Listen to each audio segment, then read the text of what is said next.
Hi friends, నేను మీ Ravi travelling. Present నేను Vijayawada railway స్టేషన్లో ఉన్నాను. ఇక్కడ నుండి మన ఏపీలోని ప్రముఖ పుణ్యక్షేత్రమైన శ్రీ తిరుమల తిరుపతి దేవస్థానానికి అయితే స్వామివారి దర్శనానికి వెళ్తున్నాను. విజయవాడ నుండి రైల్లో అయితే తిరుపతి చేరుకున్నాం మేము. ట్రైన్స్ అయితే అస్సలు ఖాళీ లేవు. 3 days హాలిడేస్ కావడంతో చాలా ఫుల్గా ఉన్నారు. రైల్వే స్టేషన్ నుండి నేరుగా దాని ఎదురుగా ఉన్న విష్ణు నివాసం దగ్గరికి అయితే ఎస్ఎస్సి టోకెన్స్ కోసం అయితే వచ్చాం. అక్కడికి వచ్చాక చూస్తే ఫుల్ క్రౌడ్ ఉన్నాడు. ఈ క్రౌడ్లో మాకు టికెట్స్ దొరికినట్టే అనుకున్నాను నేనైతే.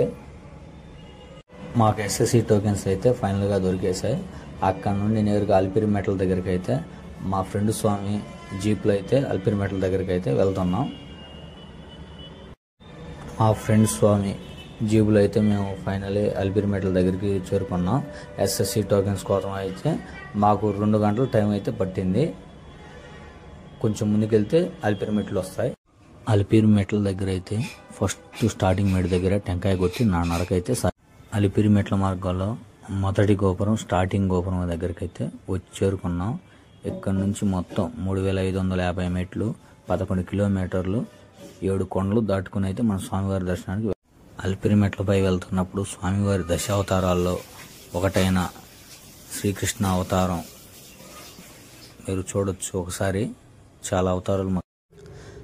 అలిపిరి మెట్ల మార్గంలో వెళ్తున్నప్పుడు స్వామివారి దశావతారాలతో పాటు మనకి ఆంజనేయ స్వామి విగ్రహం కూడా కనపడుతుంది. ఇక్కడ అందరూ స్వామివారికి టెంకాయలు కొడుతూ ఉన్నారు.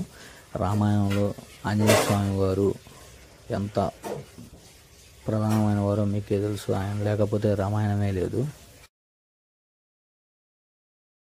ఈ టెంపుల్ వచ్చేసి అక్క దేవతలు. ఇక్కడ అక్క దేవతలు ఉంటారు. ఇక్కడ మేము దర్శనం చేసుకుని దండం పెట్టుకుని మేమైతే నడక సాగించాం. అక్క దేవతల దర్శనం చేసుకున్నాక అలిపిరి మెట్లపై వెళ్తున్నప్పుడు మాకు మోకాల పర్వతం దగ్గరికి అయితే మేము వచ్చాం. ఇక్కడ స్వామివారు మోకాలపై నడిస్తే వాళ్ళ కోరికలు నెరవేరుతాయని ఒక నమ్మకం. నెరవేరిన వారు మోకాలపై నడుస్తూ ఉంటారు. చూడండి ఎలా నడుస్తున్నారు మోకాలపై. మోకాల పర్వతం దాటాక మనం పూర్తిగా అయితే అడవిని చూడవచ్చు. ఇదంతా కూడా శేషాచలం అడవి. ఈ అడవిలోనే కొండపైన స్వామివారు అయితే కొలువై ఉన్నారు. ఒకసారి మొత్తం అడవి అంతా కూడా క్లియర్గా చూడొచ్చు. అంతా చెట్లు. అలిపిరి మెట్లు అన్నీ నడుచుకుంటూ వచ్చి ప్రజెంట్ క్యూ లైన్లోకి అయితే వెళ్ళాను. క్యూ లైన్ ప్రజెంట్ ఖాళీగా అయితే ఉంది. ఎస్ఎస్సి దర్శనం టోకెన్ మీద ఇచ్చిన టైమింగ్కి అయితే మేము టెంపుల్కి వెళ్ళాం. మాకు దర్శనం అయితే బాగా జరిగింది. నేను మొత్తం 8 సార్లు అయితే తిరుపతికి వచ్చాను. ఇప్పుడు జరిగినంత త్వరగా దర్శనం నాకు ఎప్పుడైతే జీవితంలో జరగలేదు. ఇంతమంది క్రౌడ్లో కూడా మాకు జస్ట్ 1.5 గంట మాత్రమే పట్టింది స్వామివారి దర్శనానికి. స్వామివారి దయ ప్రేమ మాపై బాగా ఉన్నట్టుంది. 1.5 గంట కల్లా వచ్చేసాం. ఈ టెంపుల్లోనే మన కలియుగ ప్రత్యక్ష దైవం వెంకటేశ్వర స్వామివారు అయితే ఉన్నారు. ఇక్కడ చేరుకోవడానికి 3550 మెట్లు, 11 కిలోమీటర్లు, 7 కొండలు దాటుకుంటూ రావాలి.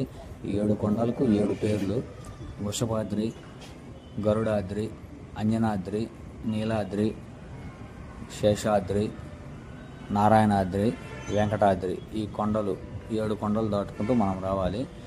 మేమైతే టెంపుల్లోకి వెళ్ళినప్పుడు లైట్గా అయితే వర్షం పడుతుంది. ఆ వర్షంలో తడుచుకుంటూ మేము స్వామివారి దర్శనానికి అయితే వెళ్ళాం. కానీ మాకు దర్శనం అయితే చాలా త్వరగా జరిగింది.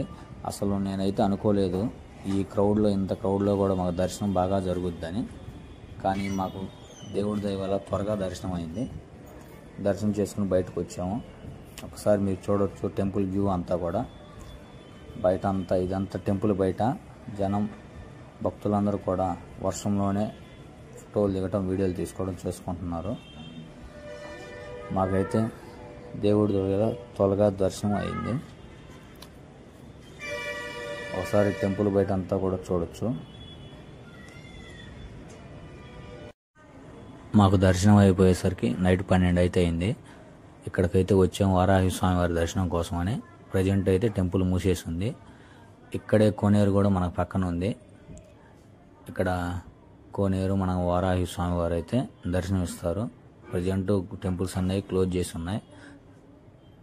అంతా చూడొచ్చు టెంపుల్ బయట వ్యూ పాయింట్. కనిపిస్తుంది కదా వెంగబాంబ అన్నప్రసాద్ సత్రం. మీరు చూస్తుంది టీటీడీ కళావేదిక. ప్రజెంట్ వర్షం పడటం వల్ల నైట్ 12 అయింది. ఇక్కడ అయితే ఎవరు లేరు. ఇక్కడ నుంచి మనం రోజు టీటీడీ లైవ్ అయితే ప్రచారం చూడొచ్చు.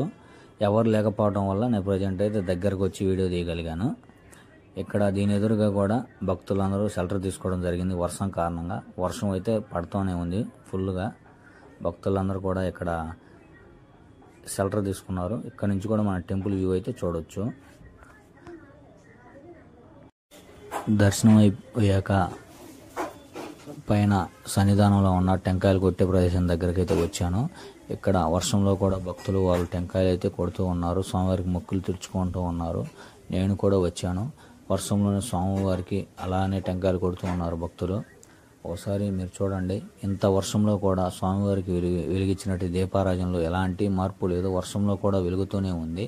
ఇంతకంటే ఏమి చెప్పగలం? ఇక్కడ సాక్షాత్ ఆ స్వామివారు కొలువై ఉన్నారని.